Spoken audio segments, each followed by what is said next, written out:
Après une première série en 25 épisodes et un arrêt assez brutal, puis des aventures au sein des Avengers et des 4 Fantastiques qui marquèrent durablement les esprits, et enfin un graphic novel qui lui offrit une nouvelle stature, voici Miss Hulk dans ses nouvelles aventures avec enfin sa propre série attitrée, passant de sauvage à sensationnel entre les mains expertes de John Byrne et sa clique. Et puisque la belle menace dès la couverture du premier numéro de venir chez moi déchirer tous mes X-Men, et vu la place qu'ils ont dans ma collection, je préfère la chroniquer le plus vite possible pour ensuite me mettre à l'abri. Tout commence par une belle journée à New York durant laquelle Jennifer Walters, alias Miss Hulk, s'installe dans un magnifique appartement offert sur un plateau par sa bonne amie et collègue chez les Vengeurs, Janet Van Dyne.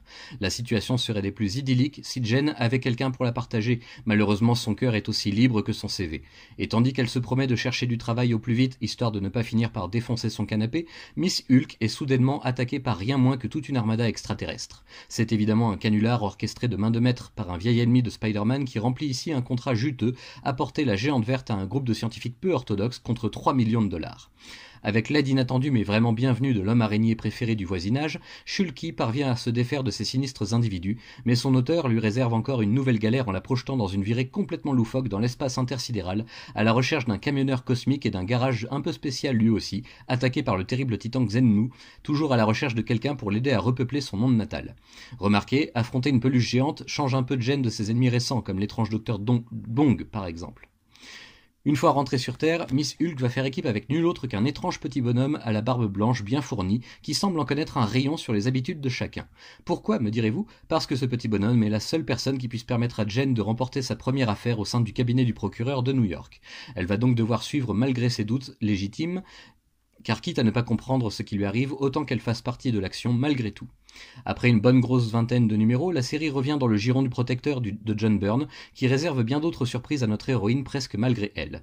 Pour commencer, une confrontation avec un dangereux sorcier vaudou qui tente de se constituer sa propre équipe de zombies mutants, tandis que Byrne installe deux nouvelles intrigues parallèles qui trouveront sans doute leur résolution plus tard, si tant est que le temps ne vienne à lui manquer.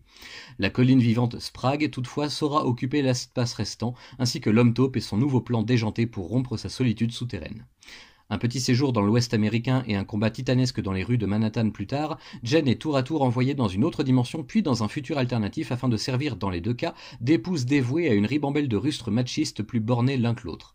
À croire que Byrne a un petit quelque chose à régler avec la jante féminine, en tout cas, grâce à l'aide de la chose et de Wyatt Wingfoot, rien qui ne puisse se régler en 2 temps 3 mouvements pour reprendre l'histoire normale, si je puis dire. S'ensuivent de nouvelles aventures dans l'espace et à travers la mythologie Marvel de l'âge d'or et... Je sens que je vous perds. On ne va pas se mentir plus longtemps. Pourquoi le public lit-il du Miss Hulk à cette époque? Pour l'humour, certes, mais aussi et surtout pour la bonne dose de fanservice qui aide bien l'auteur à remplir ses 22 pages mensuelles dans les temps. Oui, désolé de vous le faire descendre de son piédestal, mais John Byrne, au-delà d'être un grand artiste qui se révèle à travers cette série notamment, est avant tout un grand taquin paresseux. Il ne perd pas une seule occasion de faire tourner en bourrique son personnage central et d'amuser la galerie de ses lecteurs, que l'on espère nombreux à chaque nouveau numéro. La vérité, c'est que la sensationnelle Miss Hulk est un immense prétexte pour admirer Jennifer Walters sous sa forme super-héroïque et dans des poses et tenues toujours plus sensuelles et imaginatives, à tel point que la couverture qui parodie à la base un célèbre magazine de mode en deviendrait presque un portrait criant de l'ensemble des épisodes signés par Byrne. Et au fond, de quoi se plaindre? Les lecteurs et les lectrices de l'époque sont contents, tout le monde y trouve son compte et le scénariste-dessinateur parvient même à caser quelques commentaires assez acerbes et non moins perchés sur l'état de l'industrie Marvel en ce début des années 90. La vérité, c'est que Miss Hulk est tout simplement un personnage bien trop parfait pour exister tel quel dans sa propre série, du moins pas longtemps. Tôt ou tard, il faudra bien que le point final vienne clôturer une bonne grosse poilade, mais on aura eu du bon temps et vécu de sacrés moments de gloire, je peux vous l'affirmer. La lecture de cet omnibus aujourd'hui en est un parfait exemple, car elle prouve qu'au-delà des générations, ce genre d'humour méta fonctionne encore et toujours, et que le public répond toujours présent même 30 ans après, j'en veux pour preuve les chiffres de vente de Marvel comme de Panini pour ce seul titre. Le nom de John Byrne s'achète presque autant que celui de son héroïne, et ce quel que soit l'éditeur. Nous parlerons d'autres runs célèbres de l'auteur dans les VO du vendredi sur le blog dans quelques temps, mais sachez qu'il semble avoir une nette prédilection pour les femmes fortes et athlétiques. Ça me rappelle quelqu'un. Blague à part, je ne tiens absolument pas à vous gâcher le grand arc final et sa petite conclusion qui va avec, parce que je pense que ça doit se vivre pleinement pour que la surprise fonctionne bien en accord avec l'émotion voulue. Sachez juste que nombreux seront les hommages à cette performance artistique, venant de grands noms comme de petits nouveaux qui deviendront eux-mêmes de grands noms plus tard. Ainsi va la roue de la vie éditoriale, Miss Hulk reviendra quoi qu'il advienne. J'ai vraiment beaucoup apprécié cette lecture, assez rapide en plus, et ce grâce à la paresse et au don pour la facilité de l'auteur, merci pour ça d'ailleurs. Si on en retire les passages de résumé des épisodes précédents, précédents et les explications narratives, on se retrouve avec une série remplie de gags méta et d'une bonne dose d'autocritique de la part tant de l'artiste que des éditeurs, qui acceptent de jouer le jeu. Ce n'est pas la formule qui fera le succès de Deadpool un peu plus tard, mais ça fonctionne du tonnerre et on en redemande constamment, chaque fin de numéro rappelant encore davantage l'envie de parcourir le prochain, et ainsi de suite. Pour vous dire la vérité une fois de plus, je m'attendais à ce que cette série que je jugeais un rien vieillotte par avance ne me fasse passer qu'un relatif bon moment. Et j'ai vraiment été ravi d'avoir tort parce que ce moment fut excellent et m'a donné quantité de sourires malicieux.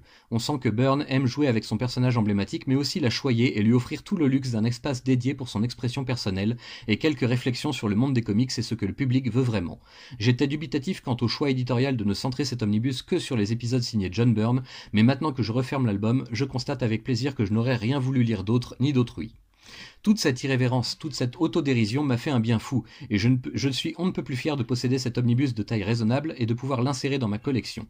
Je ne regrette rien, je n'ai fait que passer du bon temps et prendre mon pied tout du long. J'espère que vous en ferez autant de votre côté. Le dessin est magnifique, les dialogues savoureux, surtout entre Jen et John par petites cases interposées, et les intrigues sont assez classiques sans devenir barbantes pour autant, grâce justement à cette bonne dose d'humour acerbe et réellement bienvenue au fond.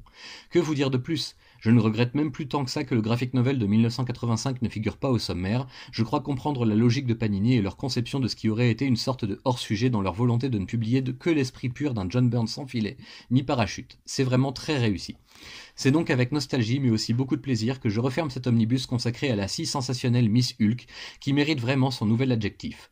Avoir la chance de vivre cette expérience de nos jours et en grand format, c'est quelque chose d'exceptionnel. Notre génération ne peut pas vraiment s'en rendre compte sans les souvenirs des anciens et des magazines d'époque, alors ne boudons pas notre chance ni notre plaisir et laissons les bonnes ondes nous envahir. Même le Comic Code Authority d'ordinaire citatillon n'a rien trouvé à redire, c'est bien la preuve que l'humour bien manié et bien dosé peut sauver n'importe quelle œuvre.